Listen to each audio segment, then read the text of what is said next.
Hey, it's the announcement guy. I'm with my buddy Reverend Carol here, and there's a big day coming up this week. Carol, what is it? It is the International Day of Transgender Visibility, and it's on March 31st, and it's really just an opportunity for us to acknowledge and celebrate our transgender community. And that might be a great day to stop in the chapel for a prayer. Here's what's coming up. This spring, I will be teaching a 4-week online Transcending Trauma class beginning Thursday, April 6th. This class is for women who've experienced trauma and are looking for additional tools to support them on their healing journey. We'll offer an opportunity to create sacred community as we share tools and practices. I hope you'll be with us. Many people indicate that our Good Friday service is their most favorite service of the year. It's very sacred, candlelit, bringing the metaphysical meaning to the last words of Jesus, featuring the beautiful music of Barry Ebert, Jennifer Burnett, Tom Litch, Rob Lowe, and Kent Rautenstrauss. We also have pre-service activities, including the Labyrinth meditation, and the service starts at 7. You can live stream or be with us in person. Easter Sunday is April 9th this year. We're going to look at the power of resurrection, eternal living now, and apply the experience of resurrection to our own daily life. We hope you will be with us for this beautiful service that will include the music of harpist Calvin Arsinia, Lauren Sheely, Tom Litch, and the Mile High Choir. Hello, Dr. Roger here, inviting you to our upcoming Meditation and Prayer Retreat, June 8th through 11. Now, these retreats not only deepen our spiritual practices, they are really about spiritual renewal. They're so rich in so many ways. I pray that you will come be with us and give yourself the gift of a spiritual reset. Now, registration deadline, April 10th. So get right on it, join us. You'll be so glad you did. So coming up this week is a big day. It's not opening day of baseball season, but it is a big day around here. What is it, Reverend Carol? It is the International Transgender Day of Visibility, and on behalf of the ministers and the staff here at Mile High Church, we just want to acknowledge and honor our transgender community. You make Mile High who we are. Have a great week. Good morning, Mile High. I've loved being with you the last couple of weeks. Invite you to sing this with me this morning. It's pretty simple to catch on to. Make me an instrument. Make me an instrument. Make me an instrument of peace. Sing that again. Make me an instrument. Make me an instrument. Make me an instrument of peace. Where there is hatred, I will love. Where there is sadness, I will bring joy. Where there is darkness, I will shine. I am an instrument of peace. Make me an instrument of peace. Let's sing it again. Make me an instrument. Make me an instrument. Make me an instrument. Make me an instrument of peace. Make me an instrument. Make me an instrument. Make me an instrument of peace. Where there's hatred, where there is hatred, I will love sadness. And where there is sadness, I will bring joy. Darkness, where there is darkness, I will shine. I am an instrument of peace. Make me an instrument of peace. Make me an instrument of peace. Yeah. I am an instrument of peace. Make me an instrument of peace.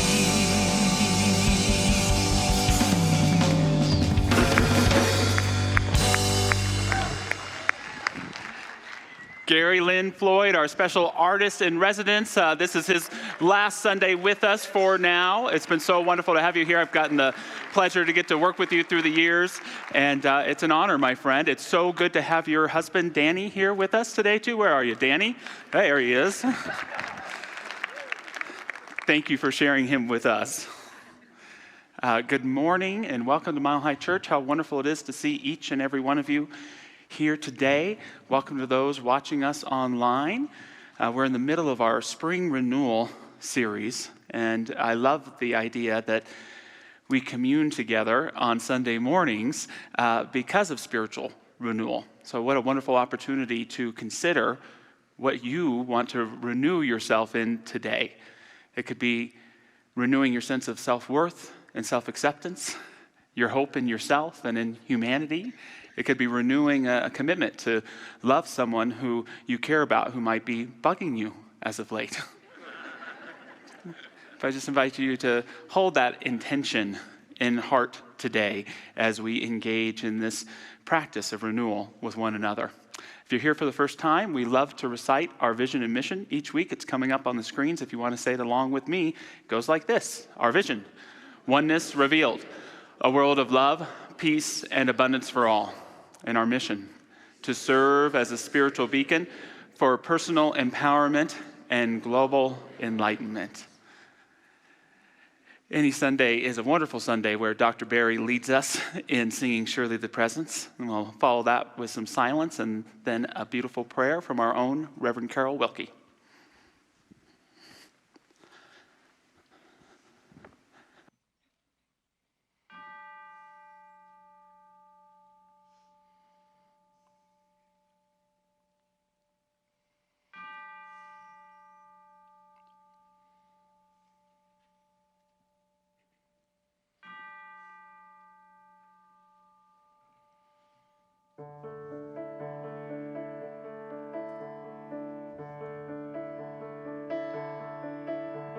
Surely the presence of God is in this place.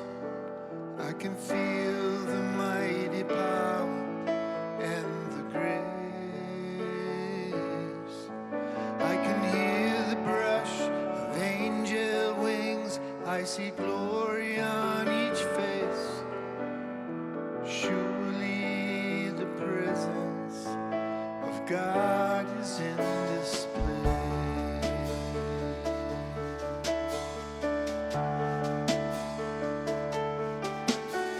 Surely the presence of God is in this place. I can feel the mighty power and the grace. I can hear the brush of angel wings. I see glory on each face. Surely the presence of God is in this place.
What a joy it is to come together in prayer this morning.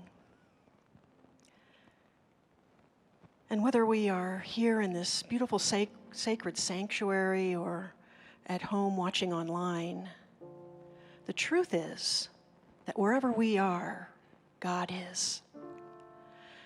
So we just acknowledge that. We acknowledge that here within ourselves. We acknowledge it in the world around us, in that beautiful sunrise.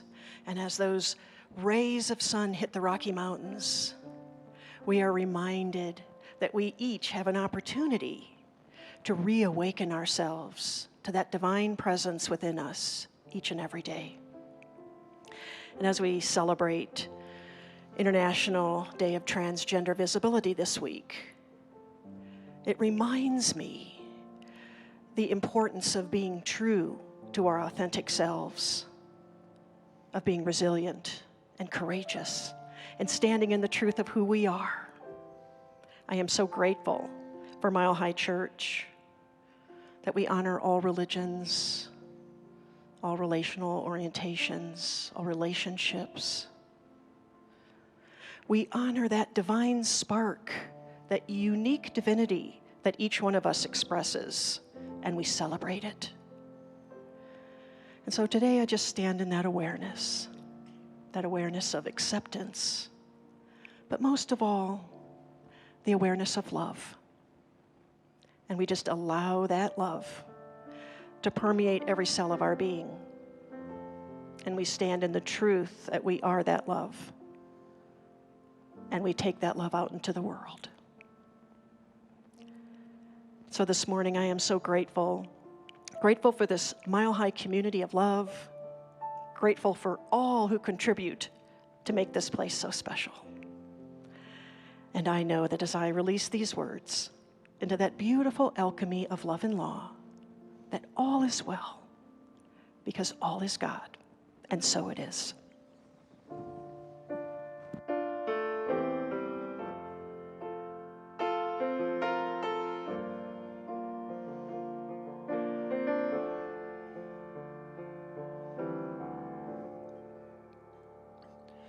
O great Spirit of love, giving freely, refusing none. O great Spirit of love, eternal goodness flows like a flood. Love is all is love. Join us in singing the music of one in all in one. No greater blessing neath moon or sun.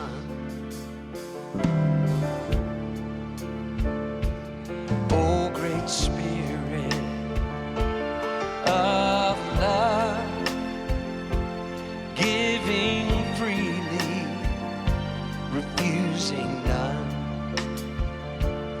O great Spirit of love, eternal goodness flows like a flood.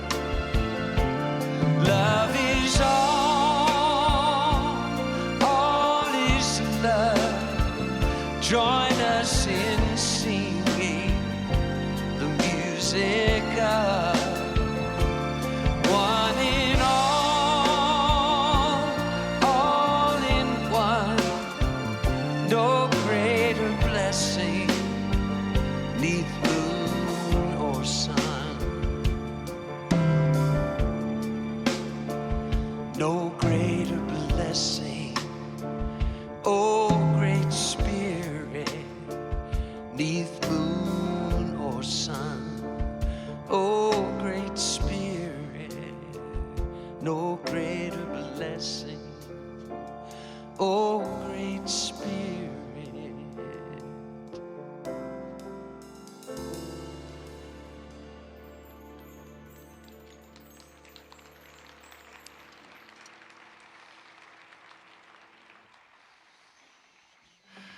Some inspiration today from Marianne Williamson. We must hold to the conviction that the heart, not the brain, is the light of the world. The mind goes insane without the guidance of the heart. From Deepak Chopra, our days are happier when we give people a piece of our heart rather than a piece of our mind. And from our founder, Ernest Holmes, knowledge is of the intellect, wisdom and understanding are of the heart. Today, I know that the healing presence of life is within me, forever restoring my mind and body. As time has unfolded me, it has revealed to me life's nothing less than sublime. And with every thought I make, every last breath I take, may I be gracious and kind. Love, I invite you to open up this heart of mine. Love, cover me, light any darkness. Love, cover me, right every wrong. Cause me to see love over hatred. Guide me to be faithful and strong. Love, cover me. Love, cover me.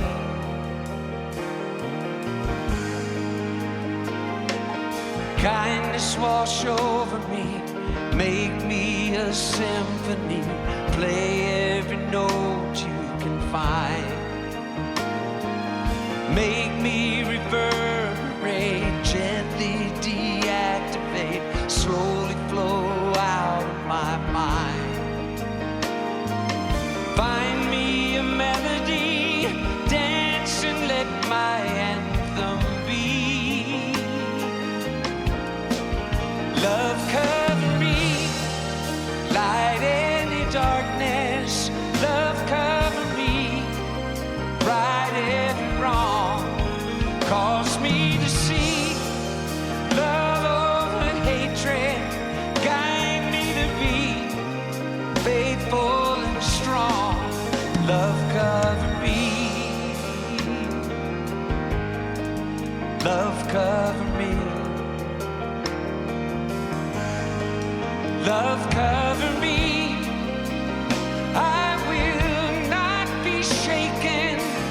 I will not be moved. Love, cover me. May my heart awaken.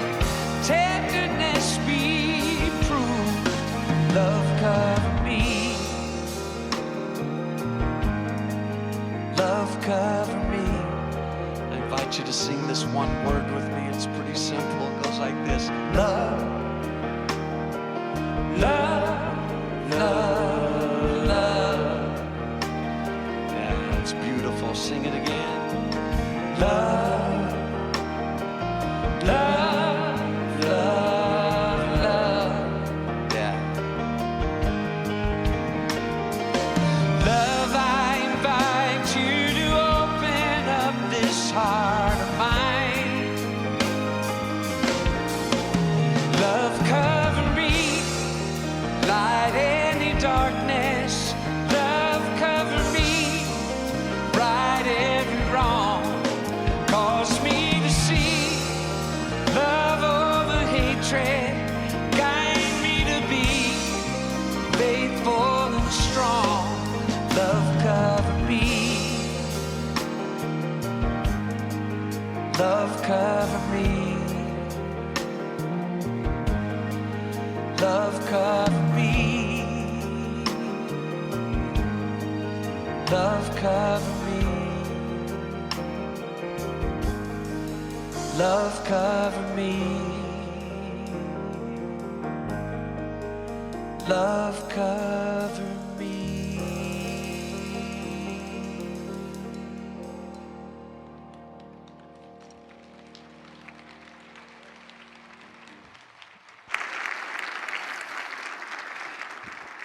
Gary, Lynn, Floyd, everybody, hold on just a second there. Bijou Barbosa, Mike Marlier, Rob Lowe, leading the band. And Gary, it's been such a pleasure to have you here. Thank you for your years-long commitment to creating healing and positive music for all of us. You can't take us all home with you, but we can take home one of his CDs or other items there, or go to GaryLloydFlynn.com. And we love you, Gary.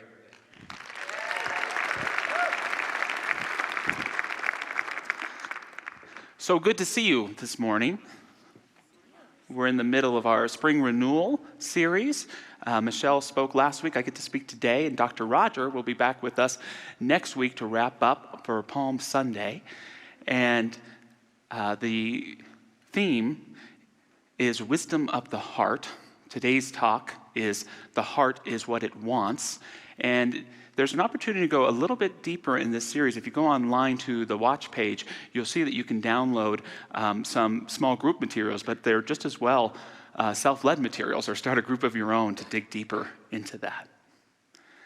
There's an old Sufi story about a man who is pursuing a female's hand in marriage, and he's writing her letters nonstop, sharing about how he is fully consumed in his love for her and fully devoted. And the woman's unsure of this guy, but she wants to give him a chance, and she invites him to meet her in the town square. And she shares with him, I am open to marriage, but first I need you to meet my sister.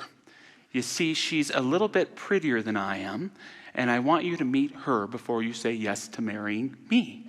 And his eyes begin to get big, and he begins to turn around because she says she's coming this way. And there's no woman there, and then all he feels is her hand slapping the back of his head. All-consuming love, total devotion. You don't know what love is. What's the meaning of this story? Perhaps on the surface that a man is only as loyal as his options. Just kidding, kind of. But like all Sufi stories, there's a deeper spiritual meaning. And for me, the meaning of this story is about contentment. What does it mean to be fully contented with the love that is in your life, in your being, and in this moment, right here and right now? It's an unfortunate thing, but I think it's true for a lot of us, that we've gotten so used to the search for love that we equate that search of love for love with love itself. That we confuse the longing for love with love itself. And have yet to fully step into the art of living, which is to cultivate, nurture, and accept whole in and as you a perfect love right here and right now. That knowledge that whether you're coupled or single or a unicorn, that we are surrounded by love intelligence. That in reality, it's the truest thing that's ever been and ever will be. No matter how far you travel, you cannot step outside of it. It is so the root of your being that you can never separate yourself from it. Real love. And yet for many of us, we may find that we're not experiencing this love all the time in our lives. And I'm here to state today that your love life is your responsibility. That it's your responsibility, and that it can start right here and right now as we grow in love together. Another great Sufi teacher, Hazrat Inayat Khan, said, "To an angelic soul, love means glorification. To a jinn or genie soul, love means admiration. To a human soul, love means affection. To an animal soul, love means passion. One need not fall in love. One must rise through love." Falling in love, not love, that's easy to do. That happily ever after part, that living in completeness in our heart, that takes work. And that's what I mean by the talk title today. The heart is what it wants. It's the recognition that the love you seek is already within you. But we have to share it. We have to commit to it. We have to allow it to tell the great love story of our lives. It's time to stop being empty vessels searching for love and to be bubbling brooks, sharing it wherever we go. It's time to stop looking for someone or something to complete us and to start living complete lives right here and right now. I don't think the right question is, how do I find love? But how do I overcome the objections to love within myself? The question is not, how do I find love? But how do I address the objections to love within myself? And the first point I want to make today is that the heart is not the lock. The heart is the key. The heart is not the lock. The heart is the key. And where we use it, we nurture and cultivate and grow love. It's the most basic truth in the world that that which we seek is truly already within us. This is expressed through perhaps the great American myth, The Wizard of Oz.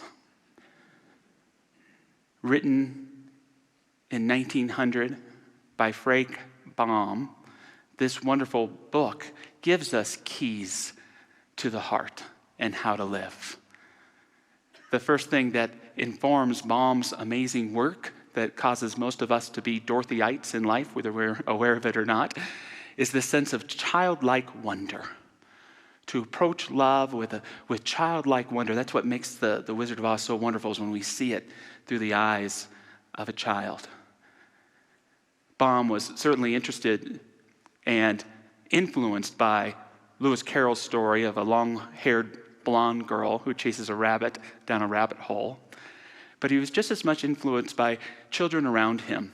And by his desk, whenever he wrote, he would remind himself with the following saying that was etched there from the New Testament.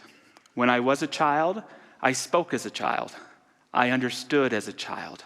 I thought as a child. Bringing childlike wonder to our lives is a key to opening the heart. Another interesting thing going on in Baum's time, in 1896, there was the Chicago's World Fair. It was also the first Parliament of World Religions. And so people in our country, for the first time, were learning what is Buddhism, what is Islam, what is Hinduism. And it really launched what we might call today kind of the New Age movement, this idea of the exotic nature of learning new spiritual secrets from different traditions, and this idea that we teach here of the golden thread that bonds all faiths. And if you read The Wonderful Wizard of Oz, it's filled with all of this imagery and symbolism from different faiths and different understandings, because Baum was very much influenced by this movement and this understanding. And it tells us that another key to heart is to always find new ways of discovering the sacred, of connecting with what love really is, of being open at the top to new ideas about life. And then most importantly, the story, the mythos of the Wizard of Oz gives us this central teaching, that if you can live your life with courage, you will demonstrate that which you are seeking. If you can courageously bring your heart to your life, you will demonstrate the truth that what you're seeking is already yours. This is true of Dorothy, who can go home at any time. She just doesn't know it. It's true of the courageous scarecrow who demonstrates genius on his way to getting a brain. It's true of the lion who practices courage on his way to getting courage. And it's true of the Tin Woodman who seeks a heart. And one of my favorite scenes from the book, the Tin Man, he steps and accidentally kills a bug. And he says, "This will serve me a lesson, to look where I step. For if I should kill another bug or beetle, I should surely cry, and crying rust my jaws so I can't speak. Thereafter he walked very carefully, with his eyes on the road, and when he saw a tiny ant toiling by, he would step over it so as not to harm him. The Tin Woodman knew very well he had no heart, and therefore he took great care never to be cruel or unkind to anything. You people with hearts, he said, have something to guide you and need never do wrong. But I have no heart, and so I must be careful. When Oz gives me a heart, of course, I needn't mind so much. And Baum even has the audacity, in a sense, to expel the idea that some power like Oz outside of yourself is going to bring you that which you seek. It must come from demonstrating it within yourself. And could it be that you're a little bit like the Tin Man? Or a scarecrow or a lion? What is that in your life which you are seeking most right now? And could it be that with a little bit of courage, a little bit of coming forward, you'll find that it's yours in spades? The question is not how do I find love, but how do I overcome the objections to it within myself? That's the next point, is that we have to learn to allow our true love story to overtake our not love story. When your not love story is longer and bigger and gets more attention than your true love story, we shut ourselves out of the love that is really available for us. Now, like me, does anyone here have a not love story? I think we all have them. It's the story that deep down I'm unlovable, and if anyone really knew the real me, they wouldn't love me. It's the story about being rejected and being afraid to love. It's the story that there's something defective in me and I don't quite know how to love properly. It's the story that I'm not worthy of love. We all can carry these forward, and we can all fall back into them when we become unconscious. But it's so important to know that you are not unlovable, that you are love-worthy, that you are not love-demented or love-disturbed, love-repressed, but that you have the ability within you right here and right now to step out of the not love story and into your true love story. And when we do that, it's not our job to tell it, but just to keep practicing that love so it continues to demonstrate itself.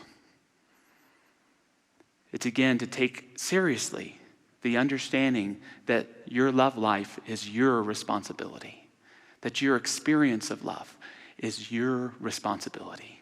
So let's get on it. How can we step more fully into our true love story? One pragmatic thing to do, every day, take just 5 minutes. 5 minutes and think about love. Take 5 minutes and think about what love means to you.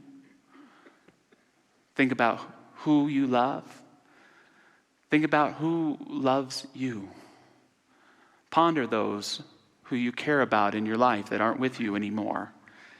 And ponder the idea that they're so proud of you, that they're sending you love right where you are, that you can send love to them. Think intentionally, who am I called to love today? Think about, how can I best love myself today?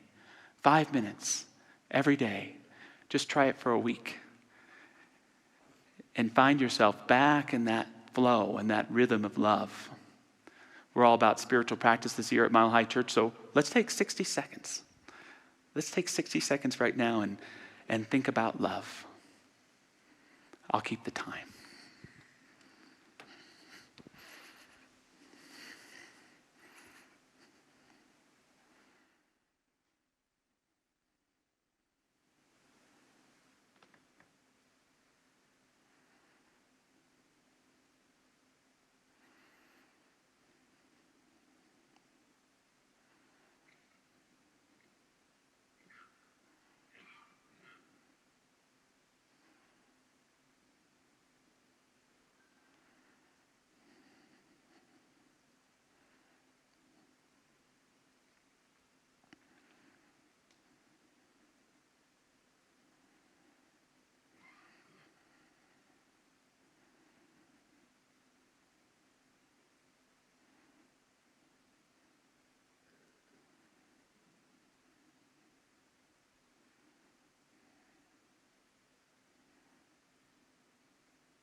what do you notice? What do you notice? I notice for me that it's a little overwhelming, that I need more training as I think about love, as all the people I love and all those who love me. I also notice how often I'm not living in awareness of that love. I also notice the barriers that I have built, the layers of not love that isn't letting that love in or letting it out.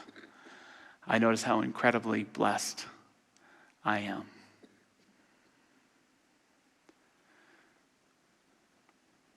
The question is not how do I find love, but how do I overcome the objections to love within myself? We didn't build our not love stories out of ignorance. Most of us built them as children to protect ourselves. We tried to reach out in love and someone hurt us. We tried to express some feelings and someone dismissed us. So we built a story of not love to protect ourselves from being hurt when we try to love. But the truth is, we're grown-ups now. We're grown-ups. Sherry Huber, the Buddhist teacher, said so many of us don't get to experience functional adulthoods because we haven't survived our inner childhood. And for so many of us, it now takes the articulation of boundaries, the understanding of who we really are that no one can take from us, the ability to have that courage to share from a deep place of heart and vulnerability and transparency, to build and cultivate a greater sense of love in our lives, to understand indeed that the heart is what it wants and that all is being called for is a greater expression of that heart of who you are. I recall those famous words from Emmett Fox. There is no difficulty that enough love will not conquer, no disease that love will not heal, no door that enough love will not open. It makes no difference how deep set the trouble, how hopeless the outlook, how muddled the tangle, how great the mistake. A sufficient realization of love will dissolve it all. If only you could love enough, you would be the happiest and most powerful being in the world. And for each of us, we love the sentiment of that. But do you believe that? Is that the real, God-honest truth for you? And if it is, then you have your answer for how to heal, for how to forgive, for how to connect, for how to grow. It's to courageously cultivate that love in your heart through discipline, through training, through reminding yourself of the truth and demonstrating it intentionally every day. It's not about how to find love. It's about how to overcome the objections to love within yourself. I'd been a minister for about 2 minutes, and there was a nice man who sat always near the back of the church. And we built up an acquaintance, and one Sunday he came up in the line and he said to me that he had been diagnosed with terminal cancer. And he just had a few weeks to live. And he was wondering if I would meet with him so that he could make a confession. And I wanted to share with him, I'm not that kind of minister. I'm much better at playing like Never Have I Ever or something like that. But I could tell it was important to him, and I wanted to be there for him. So we set up a time, and he sat down, and he shared with me his confession that he had had 2 gay relationships in his life. He'd grown up and was still in many ways a practicing Catholic. He'd grown up a staunch Catholic, and he believed that being gay was a sin. So he just wanted to say that and get it out there and hope that God forgave him. And then I had to inquire a little bit. Did you cheat on your wife? Did you neglect your kids? Never been married, never had children. I mean, were these relationships toxic? Was there something wrong with them? They were the happiest I'd been in my entire life. And looking back, I can see now how he perhaps saw in me someone who would accept him and see him and uplift him. But it was a very powerful experience to me of the point that love never really rejects us. It is only us that rejects ourselves. How wonderful it was that this man got to have the relationships that he had, but how sadly tragic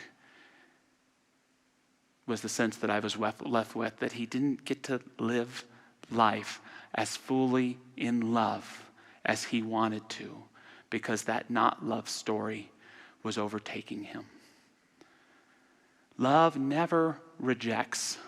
We only reject ourselves. Billy Bragg, the great English musician, has a lyric. He says, do you know what love is? Love is when you put someone else's needs above your own. And do you know what lust is? That's when you put your own needs above someone else. That's the only sin that there is when it comes to love. When it becomes the lust that abuses or manipulates or controls or mistreats. But love itself should only bring forth the highest and best for us. And only you can know what love means to you. Think about it. Ponder it. Deepen in it. Love, and love loves you back. It can cultivate that intelligence in your life that can become the most creative power that there is. Recognize that your heart isn't a lock but a key. Step out of the not love story whenever you find yourself meandering and stuck and imprisoning yourself there. Step into your true love story, knowing that the pages of our story turn when we allow ourselves to simply love in this moment. It builds a momentum, a creative power that can remind you and assure you that when love is the center of your life, that you become centered in it, and happiness and fulfillment and well-being and the things that matter most to us become at the forefront and no longer urge their way into the background. So moving into a closing prayer today, I invite any of our incredible prayer practitioners to stand and join me in this prayer.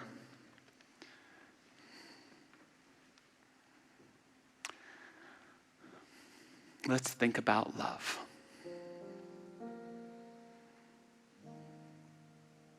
Because within us is the greatest treasure that has ever been buried or unearthed. It is the treasure of everyone you've ever loved and everyone who's ever loved you. It is the treasure that connects you with the divine power that says no matter how much love you've experienced in your life, there's more where that came from. It is the treasure of contentment in this very moment to know that in the divine truth there is no past or future. There is only this infinite now, this indeed endless chord of love that when we look back through the eyes of love, we can see winding and guiding and connecting us in so many different places. What would it mean for each of us to step into a new level of trust in love today? To live with a greater degree of heart, which simply means to represent that when we live from heart, we provide ourselves all that we are looking for and all that we need. We begin to see our heart as something that isn't just within us, but that encompasses us, embraces us, and moves us forward. A life with heart is well lived. And I speak my word knowing the worthiness, the love worthiness, the life worthiness of each and every person connecting with this prayer today. And may we send it to loved ones so they know it as well. Getting back to love, getting back to heart. We build a foundation for the highest and best to grow and take hold in our lives. And so it is. Amen. Love cover me, light any darkness. Love cover me, right every wrong. Cause me to see love over hatred. Guide me to be faithful and strong. Love cover me. Love cover me. Love cover me. Love cover me. Love cover me.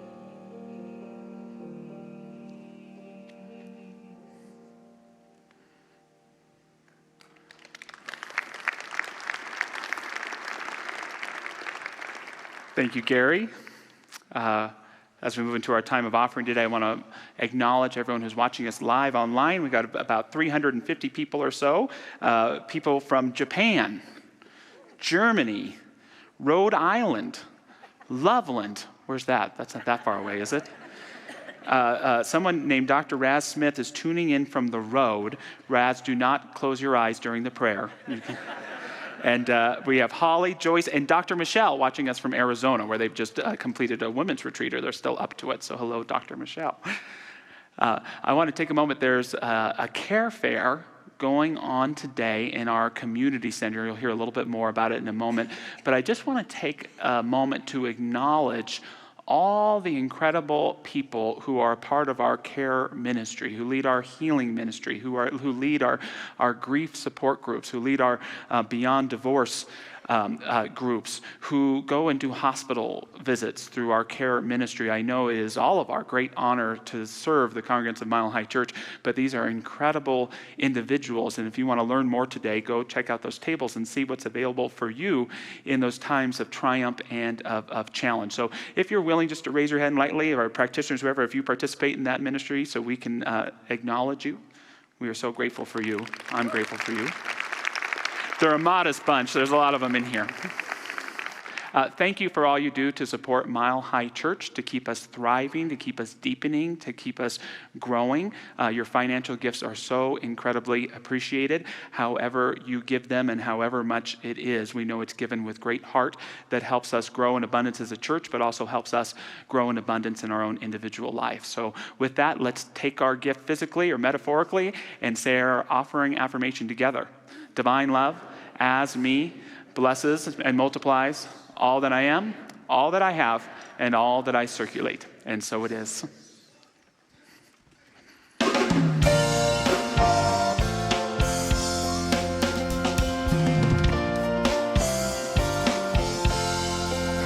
In the name of love, with a heart of grace, overflow in us and decorate this place. As it is below, so it is above. May we always stand in the name of love.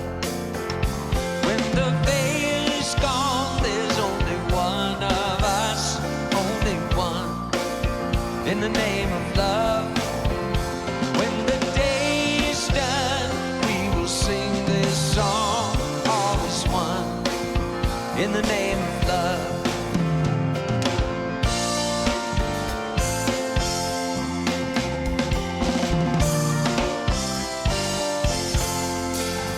In the name of love, may we always be seeking out the best until we all are free, living in a world we've been dreaming of, where we stand as one in the name of love.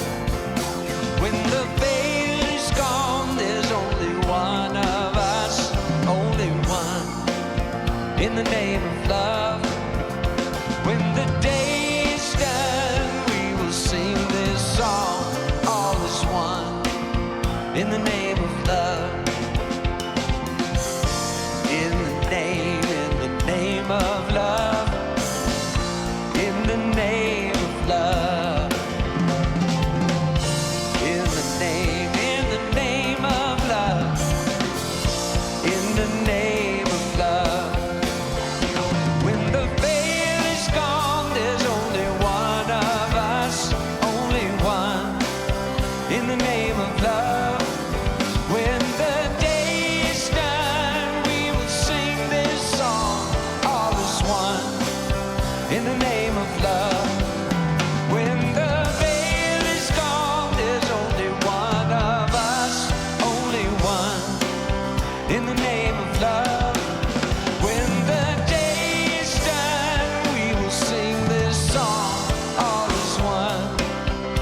name of love.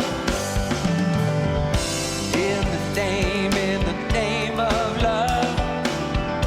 In the name of love. In the name of love. In the name of love. In the name of love. In the name of love. In the name of love. In the name of love. In the name of love. In the name of love.